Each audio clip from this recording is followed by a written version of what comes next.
यह शाही किला मुगल बादशाहों का न सिर्फ राजनीतिक केंद्र है बल्कि औपचारिक केंद्र भी हुआ करता था, जिस पर करीब 200 सालों तक मुगल वंश के शासकों का राज रहा।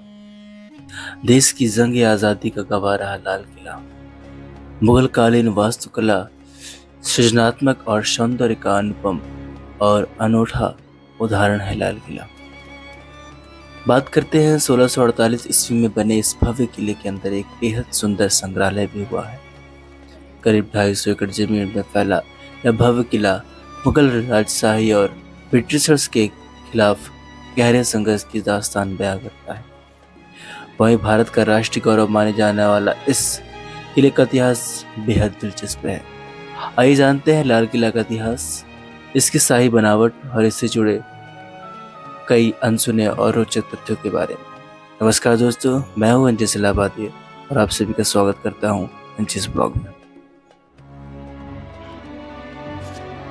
इस भव्य किला बनने की वजह से भारत की राजधानी दिल्ली को शाहजहानाबाद कहा जाता था। साथ ही यह शाहजहां के शासनकाल की रचनात्मक का मिसाल माना जाता था।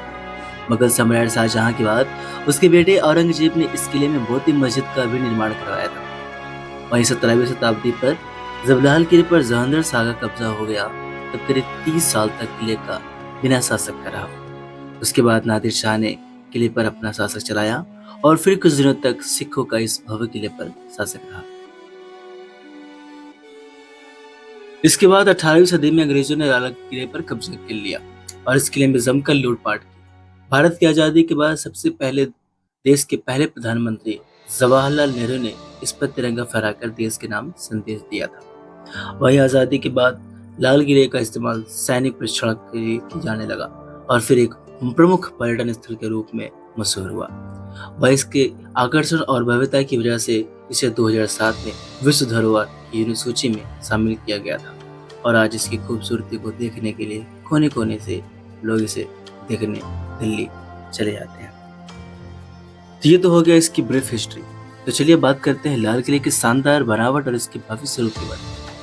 भारत की जंग आजादी का गवाह रहा लाल किला दुनिया भर में अपनी भव्यता और आकर्षण की वजह से मशहूर है।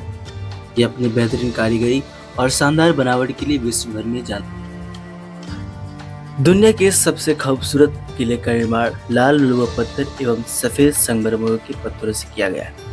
वह इस किले के जब निर्माण किया गया था तब इसे कोहिनूर हीरा जैसे कई बहुमूल्य रत्नों से सजाया गया था, लेकिन जब भारत पर अंग्रेजों का राज हुआ तब वे इसे निकाल कर ले गए थे। इसके साथ इस विशाल किले के अंदर शाही मयूर सिंहासन भी बनाया गया था, जिस पर बाद में अंग्रेजों ने अपना कब्जा जमा लिया था।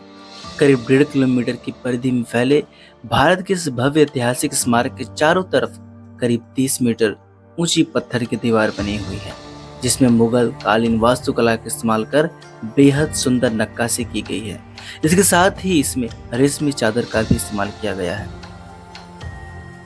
लाल किले का वास्तुकार मुगल सम्राट शाहजहां ने आगरा में स्थित ताजमहल को भव्य रूप देने वाले डिजाइनर और मुगल काल के प्रसिद्ध वास्तुकार उस्ताद अहमद लाहौरी को इस किले की शाही डिजाइन बनाने के लिए चुना था। वह उस्ताद अहमद अपने नाम की तरह ही अपनी कल्पना शक्ति से शानदार इमारत बनाने में उस्ताद थे। उन्होंने लाल किला को बनवाने में भी अपनी पूरी विवेकशीलता और कल्पशीलता का इस्तेमाल कर इस अति सुंदर और भव्य दिया था।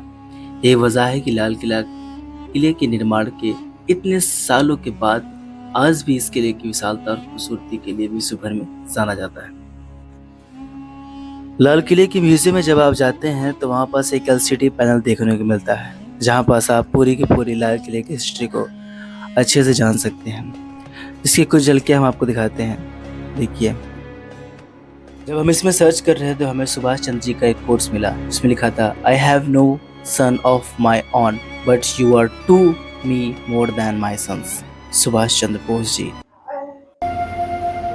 इस म्यूजियम में जब हम और आगे बढ़े तो हमें भारत माता की एक आर्ट्स देखने को मिली, जिसमें भारत माता के कदमों के निशान को बहुत ही अच्छे से बनाया गया था और न जाने कितने वीर शहीदों की हमें बायोग्राफी पढ़ने को मिली। मैं आपसे यही निवेदन करूंगा कि जब भी आप लाल किला आइए विजिट घूमने के लिए तो ज़रूर म्यूजियम जरूर जाइए, क्योंकि वहाँ जैसे ही आप म्यूजियम में एंट्री करेंगे तो वहाँ जो महसूस होगा ना, उसकी जो वाइब्स आती है ना, वो आप वहीं जाके महसूस कर सकते हैं। मैं कितना भी बता दूंगा ये था वो था, लेकिन वहाँ की जो वाइब्स आती है ना, आपको लगेगा वाकई ये वाइब्स कुछ अलग है। इस वाइब्स को जरूर सुनिए।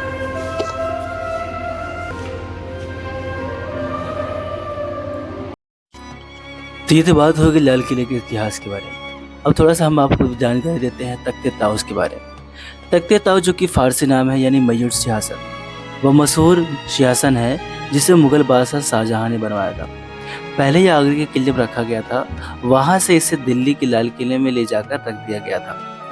इसका नाम मयूर सिंहासन इसलिए पड़ा क्योंकि इसके पिछले हिस्से में दो नाचते हुए मोर दिखाए गए हैं। 1739 के आक्रमण के दौरान ईरान के सम्राट नादिर शाह ने मयूर सिंहासन को लूटकर ईरान ले गया था। नादिर शाह जब इस तख्ते ताउस को ईरान ले गया तो उसकी मौत के बाद इस तख्ते ताउस का अब इतिहास में कहीं जिक्र देखने को नहीं मिलता है। आई होप आपको वीडियो अच्छी लगी होगी, तो लाइक ज़रूर करिएगा और दोस्तों के साथ ज़रूर शेयर करिएगा। नमस्कार, आपका दिन शुभ हो।